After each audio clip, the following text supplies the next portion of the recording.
सनम नेले को जोहार और सगुन दाराम तहन कना तेहना संताल समाज ना गलत अखड़ा रे बया को तेहन दो आलोचना उड़ीसा रे आदिवासी को चेतान रे जहां जहां घटन घटाव कना अडी लेकाना घटना उड़ीसा पनत रे आदिवासी को इदी कते घटाव कना तेलाबो ओना घटन को गे मिमिटांग तो बड़ाय लगे पुइलु घटन लगाते दो नवेम्बर 15 तारीख खिलो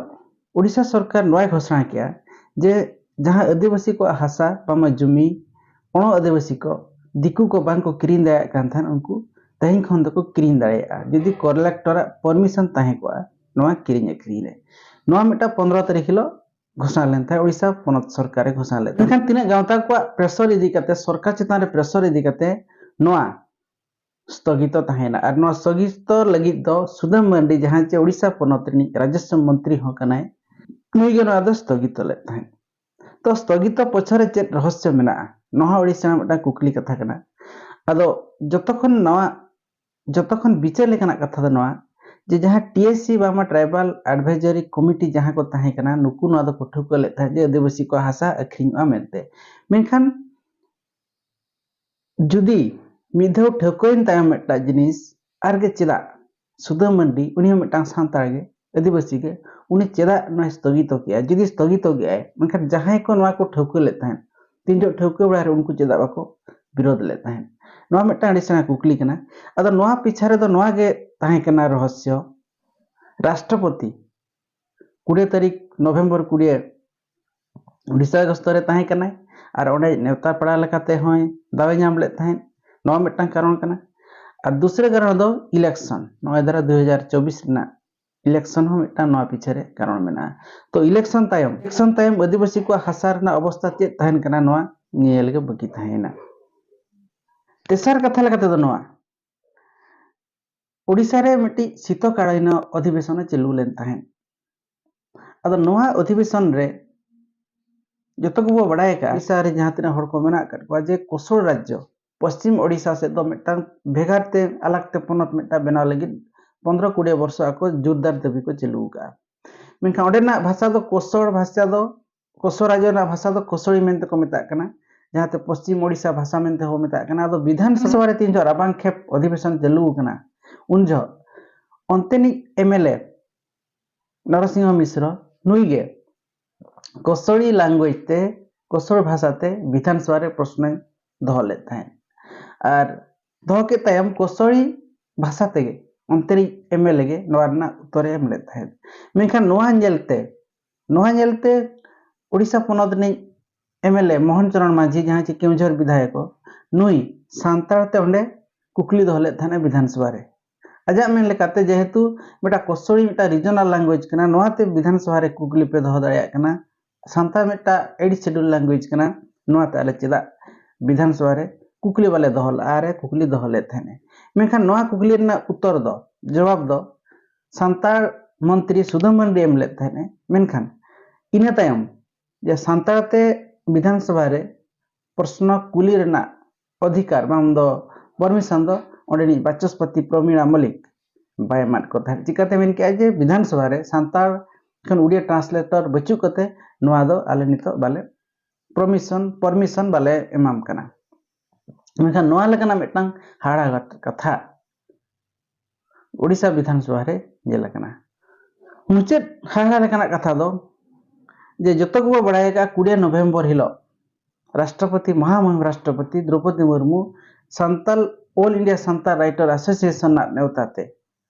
बारीपदाते सेटरे ताहे कान थान मिटनां नेवता प्रमटा आखारे जोगेम लगी अद नोडे अडी ढेर अबरिन राजनीति गमके को बुद्धिजीवी को सेटर को ताहे कना अद नोहा मिटाड़ी सरहाव कथा कना पुइलुते आदिवासी गांवता भारत रि राष्ट्रपति अब नेवता दे ताहे नोहा मिटाड़ी सरहाव कथा कना मेखान नोडे जहां तिना आस ताहे कना मेनखान राइटर एसोसिएशन दो चेर उद्देश्य ताहे कना ओना अलग कथा मेनखान एटा गांवता को जहां तिना आस ताहे कना मिटी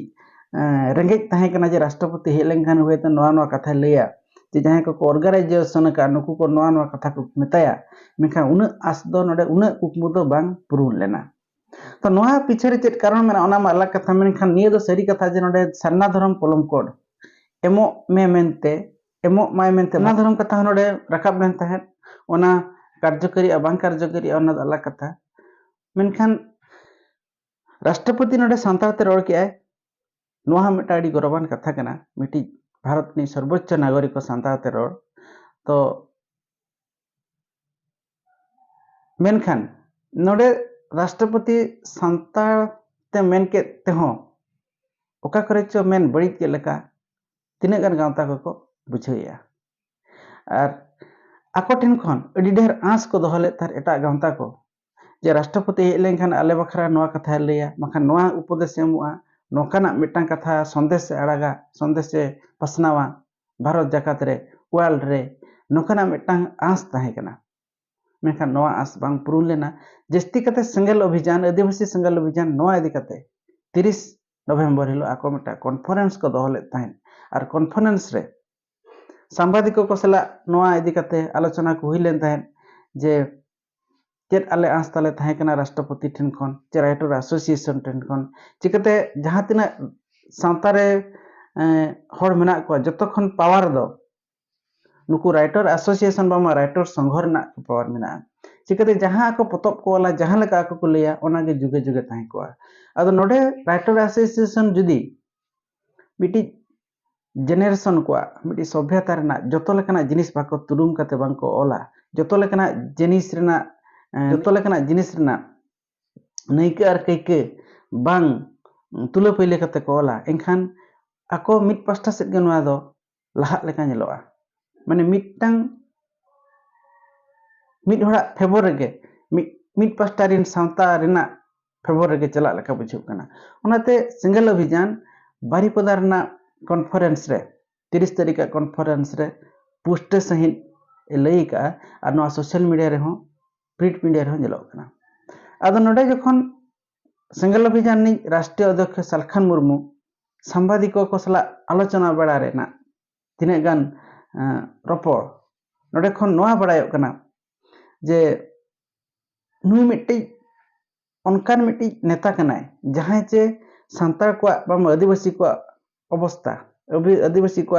नितोगा सिचुएशन पूरा मीडिया रे प्रिंट मीडिया रे सोशल मीडिया रे दिसम दरबार रे उपस्थापन लगे रे तिंगु कटे जकना मेखा जहां तिना गांवता मेना को आसेका हुयु मजी महल हुयु जहां तिना अर्गे मेना को उनको दो आका मेटा नेरो माइंडेड आका मेटा नेरो माइंड गे उनको दो को प्रदर्शनया मेखा नुई नोडे सिंगल अभियान मिटी भास्ट माइंड मिटी ओका लकाते एडी दिना परंपरा हा बांग बगी काते अब नेक्स्ट जेनेरेशन को ओका लकाते भले को ताहेना मिटी जाको भारत दिसम रा को स्वतंत्र उपरूम तुल काते को दाना नोआ इदी काते सोशल मीडिया रे प्रिंट मीडिया रे उनको सांबादिक को मेताव कना अपे माध्यम ते नोआ दिसम को बड़ायमा और नोआ जहां नितो आले समाज रे ताले मेना राजा हपन गे राजा आए वंश परंपरा जहां व्यवस्था तले मजी पारगना व्यवस्था मेना समाज रेना निस कुसंस्कार जहां तले मेना नोआ को लगी नोआ दो आले सुमुंद वाले असुविधा कना आले सला जुड़ो कन एटा जाति को नोआ रे को असुविधा कना ओनाते आपे को नोआ बड़ाय लगती आपे को नोआ बड़ाय लगती और नोआ दो समाधान हुई लगती मेखा नितो हो नोआ जहां तिना एटा गांवता को मेना को नोआ ओकोठेन बांग सदर लगी आकोठेन को दोहो का कना जहां पर आले आदिवासी को जहां तिना तायनम से गले लहा कना सांबादिक को खंडे को कुली दे जे उना सिकित हो मेना को उनको चेदा बाको बुझेब कना चेदा उना सिकित ताहन तुलि हो चेदा आपे उना लातार रेगे मेना पे नोआ कना कुली हो सांबादिक को कुली दे तो नोडे सरकार मुर्मू तकिन ढेउके किन लैला आदिवासी हो जहां तिना को शिक्षित कना उनको दो उना के समाज खन को दूरे कना उना के समाज खन को संगिញकना समय सला को नेर दिन चेदो बांग ताहन कना ओनाते उनको दो समाज इदी कते दो चेद भाको रोड कना और जहां तिना संगठन को मेना को उनको दा को लाज और परिवार पेट पटाना खातिर को कमी कना और ओनाते आले समाज तले नुना लातार मेना तो नोआ लेकना मिटी आलोचना सोशल मीडिया रे हिजु मिटी ओडिसा रना सोशल मीडिया रे भारत ना सोशल मीडिया रे हिजु मिटी अड़ी गौरवान कथा कना तो तेहया अपडेट नोआ ताहे कना आपे को मतामत नोआ इदी कते चे ताहे कना कमेंट कते पे लिया तेहन दो निना गे जतो जोहार।